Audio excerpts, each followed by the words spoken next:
New Jersey Senator Cory Booker has announced that he will be entering the 2020 Democratic primary, surprising no one. Okay, but he is running. And look, he's got a big new video that he debuted explaining some of his platform. And here is a section of that.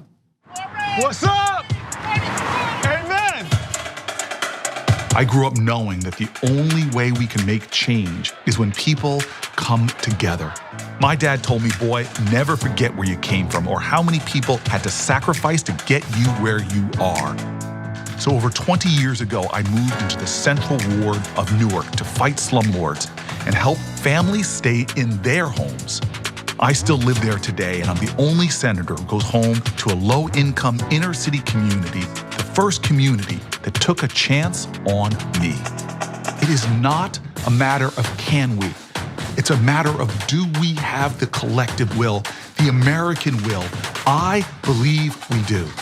Together, we will channel our common pain back into our common purpose. Together, America, we will rise.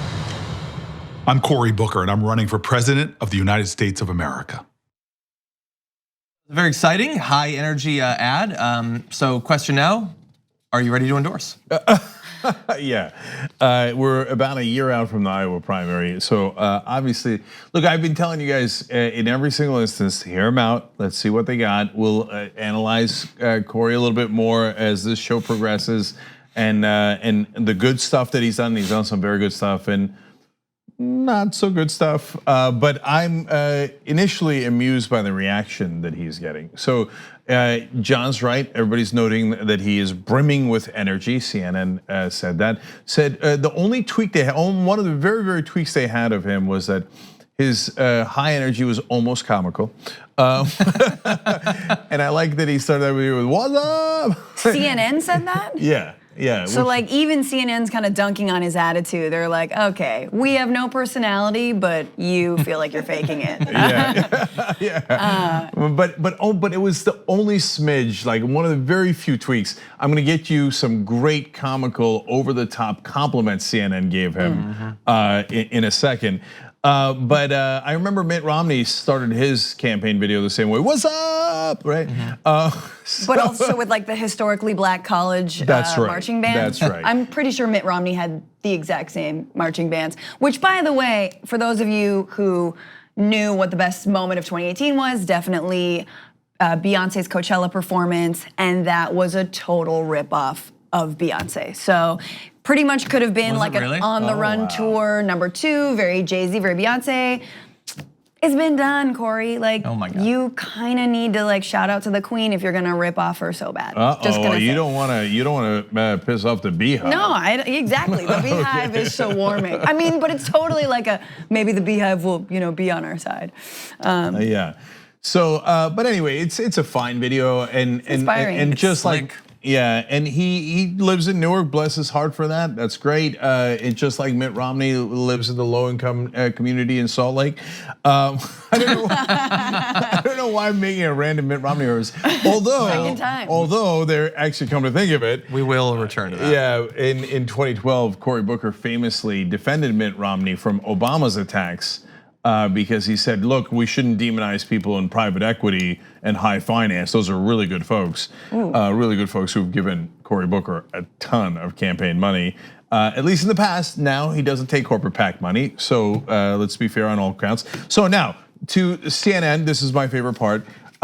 So I remember when the establishment media, they have not been overly kind to Elizabeth Warren or Bernie Sanders, particularly Sanders, but they've took a bunch of pot shots at Elizabeth Warren, and so I'm sure they did the same for Cory Booker when he announced. So I will read you some of the things that they wrote about him. He's got a pragmatic approach, as opposed to progressives, who of course are not pragmatic. Okay, that right now just warming up, no big deal, right?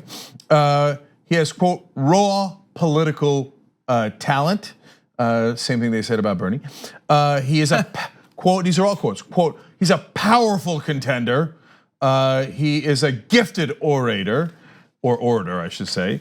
And then they go to a politician. They're like, "We didn't say this. They said it," which is, by the way, the same thing they do with progressives. They say, "I didn't say Bernie Sanders was a terrible human being. I got this legislator to say he's a terrible human being," right?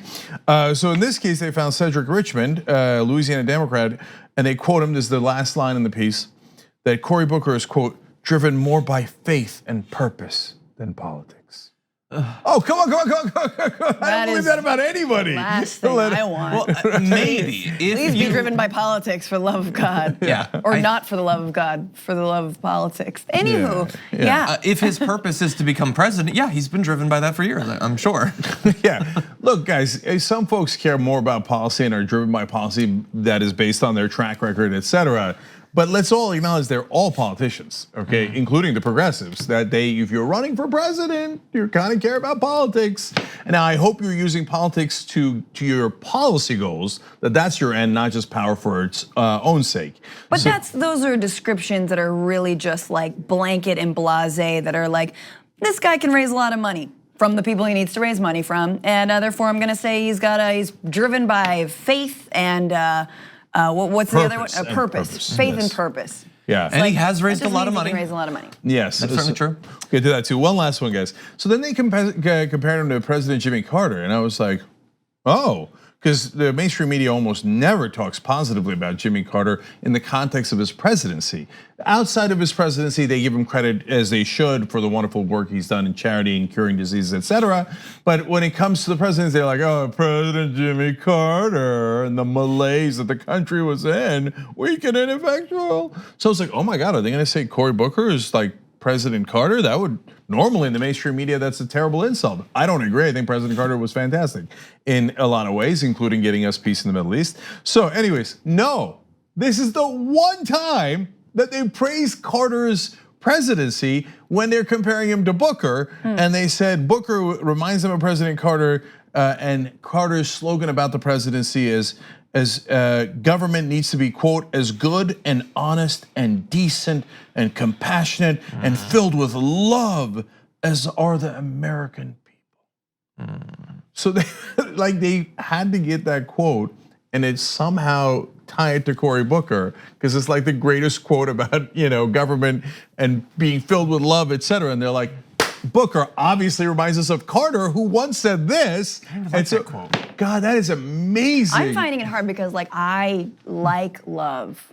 I don't love love, but like I like love. Okay. I would vote for love, but so I don't know if I should endorse Booker because I'm very torn, is what I'm saying. Yeah, that is. And the electorate will also be if the question is love or no love. See, that's right, and that's why CNN did such a good job of being balanced in their coverage. Because people don't know, are they pro-love or anti-love? The only thing I would say, based on the different things that you said, is we have to hold off, I think, on the criticisms of Bernie so far in this go-around, because he hasn't announced yet. Once he announces and they ignore him or denigrate him, then we can start criticizing. No, but that's which is going to happen. No. By the way, so two things about that, real quick. Number one, has any other candidate received dozens of critical articles about him before the announcement, where they're like, oh, hey, Cory Booker's got a really problematic history with Wall Street, etc. Was there big exposés about that? I don't remember any. I hear, though, that he is a gifted orator and a powerful political talent, contender, etc. Now, but you're right that let's give the mainstream media a chance, and this is why we talk about things in advance on the Young Turks. Maybe we'll be proven wrong because you can sense the skepticism that we have. That maybe when Bernie Sanders announces, and we all are guessing, as the whole planet is guessing, that he will announce, and when he does, maybe the New York Times and CNN, etc., will be like, oh, powerful, progressive champion of the people. Oh, what a great candidate. Let's see. Even if you hate everything he's ever said, you have to correctly identify that he's going to be a powerful contender this go around. Yeah. You are just fooling yourself if you don't say that. The TYT Plus app is now available on iOS and Android. Download to get more TYT content at tyt.com/app.